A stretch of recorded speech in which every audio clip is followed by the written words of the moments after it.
Bekerja dengan Node.js.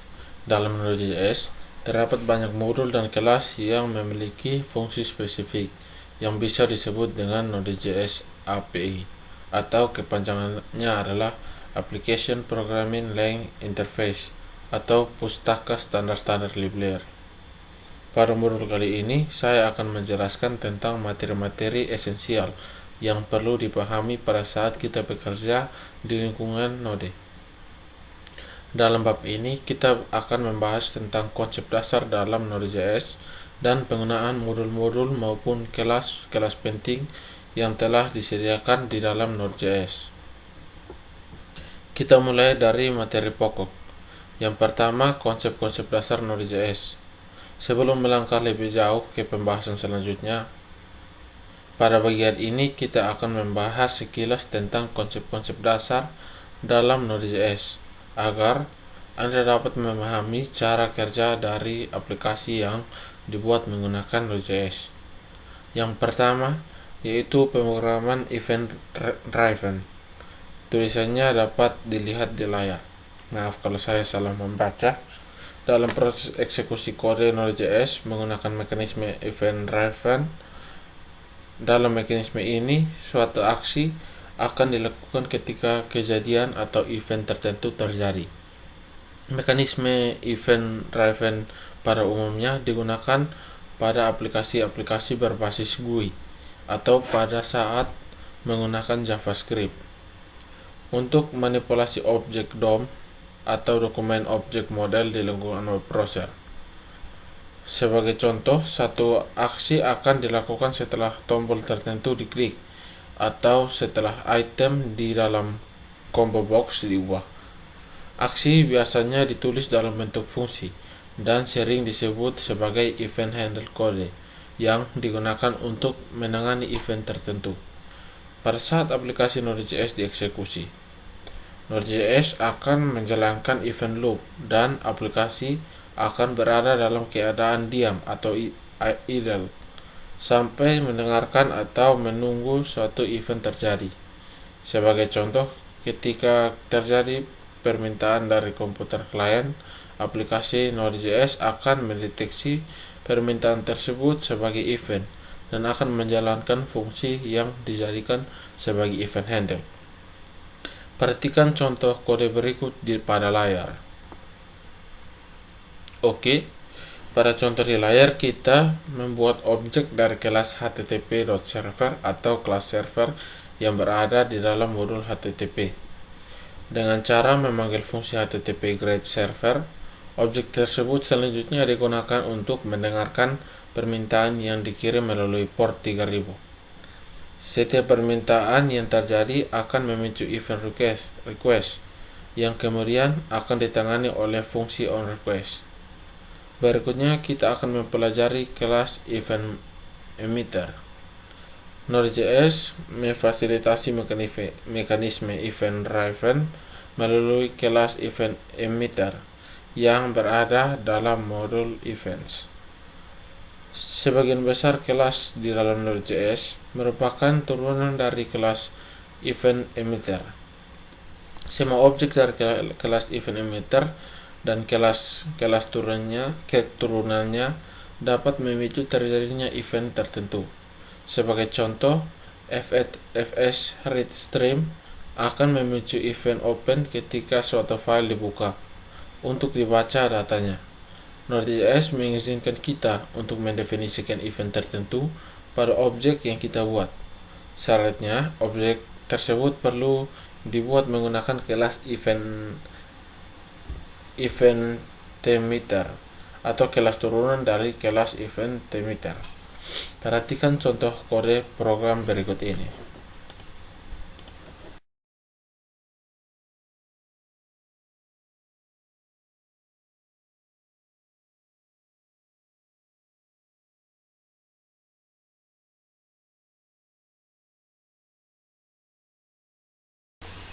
Oke, sebentar, di sini terjadi kesalahan sedikit. Ini seharusnya titik. Oke, Ctrl S dan jalankan.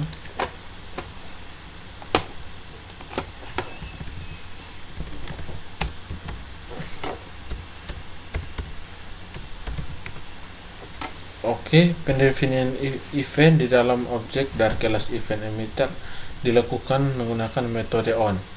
Metode on adalah metode yang diwariskan dari kelas event emitter yang merupakan alias dari fungsi addListener. Dengan demikian, penggunaan metode on di atas dapat diganti menggunakan kode berikut.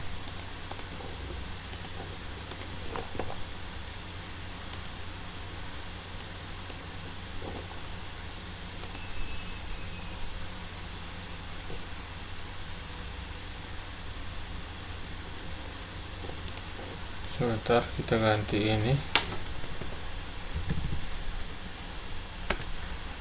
dengan addList. Oke, kita ganti on dengan addListener. Kemudian kita simpan, kita jalankan.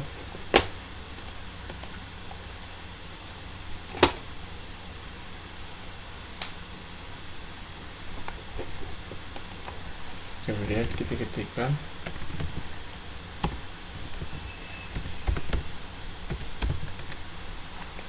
jadinya seperti ini. Untuk memicu terjadinya event tertentu. Untuk memicu terjadinya event tertentu, kita perlu menggunakan atau perlu memanggil method emit dengan nama event sebagai nilai parameternya. Sebagai contoh, untuk memicu terjadinya event mulai, kita perlu menuliskan kode berikut di dalam obj.emit mulai. Jika Anda lebih memilih untuk membuat kelas baru turunan dari kelas event emitter, maka kode di atas dapat ditulis sebagai berikut.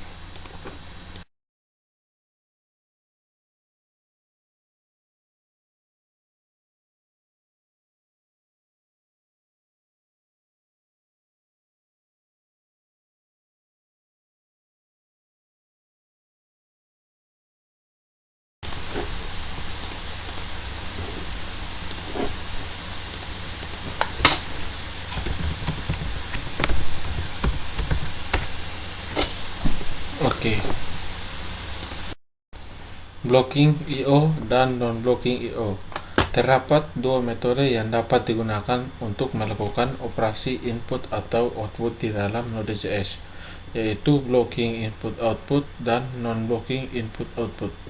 Dalam metode blocking I/O, proses eksekusi kode akan dilakukan sesuai urutan atau sinkronus, sedangkan dalam metode non-blocking I/O, eksekusinya dilakukan tidak sesuai urutan atau asinkronus. Untuk mengetahui perbedaan antara kedua metode tersebut, perhatikan terlebih dahulu kode yang ditulis menggunakan metode blocking I/O berikut ini.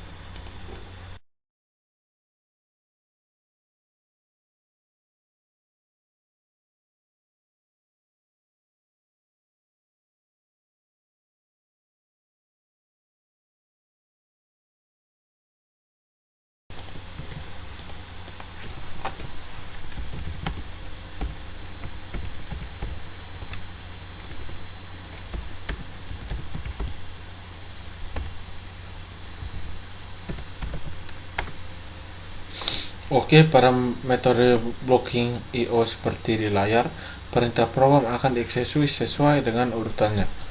Artinya, perintah kedua akan dieksekusi setelah selesai dikerjakan perintah satu.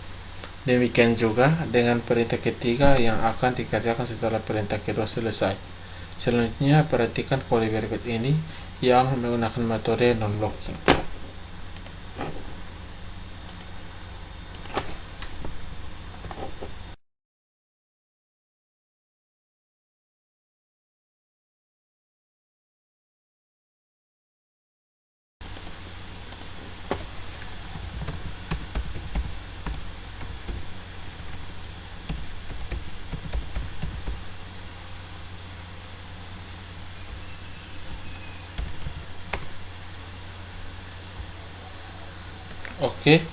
Kali ini perintah program tidak dieksekusi secara berurutan.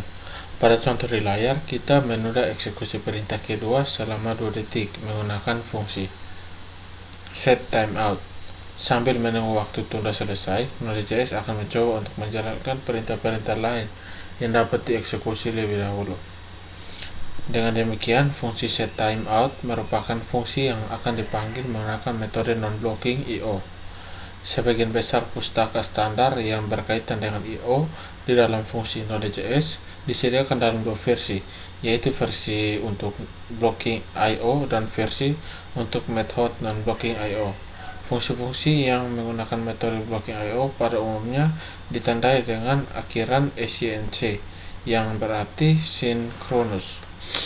Sebagai contoh, untuk membaca isi file, kita dapat menggunakan metode blocking I/O dengan memanggil fungsi fs.readLineSyn. Perhatikan contoh kode berikut.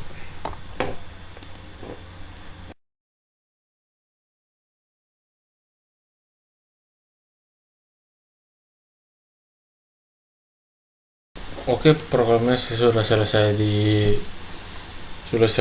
dieksekusi, dan perlu diperhatikan pada program kali ini kita memerlukan satu tambahan file pada program kerja untuk nanti read file async ini bisa dapat membaca file itu. Dan jangan lupa agar di dalam sini tertera file yang telah diisi, umpamanya nama kita di dalamnya, supaya nanti filenya bisa dibaca. Oke, kita Ctrl S dan kita jalankan.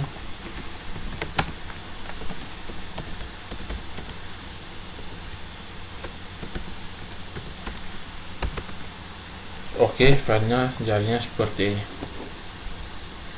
Oke, jika ingin menggunakan metode non-blocking I/O, kita dapat memanggil metode fs read file. Perhatikan contoh kode berikut ini.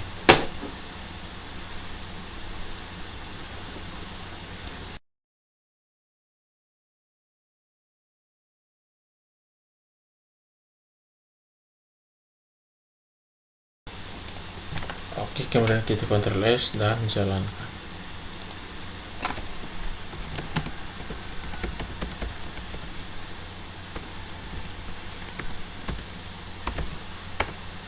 Oke, jadinya seperti ini. Oke, yang berikutnya kita akan mempelajari tentang fungsi callback. Dalam Node.js, event handler banyak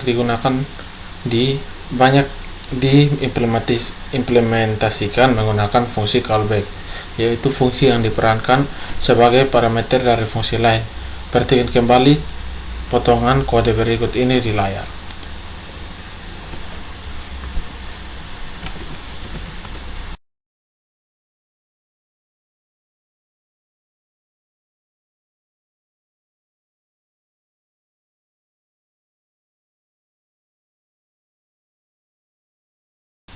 Oke, pada kode di layar ini, fungsi onRequest dijadikan sebagai fungsi callback pada saat memanggil metode on dari objek server.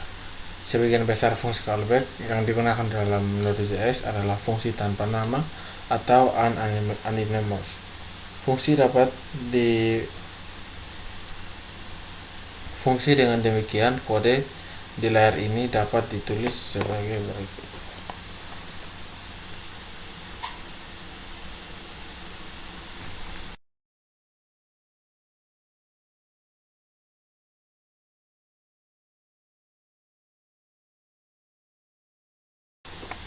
Oke, dan seperti ini.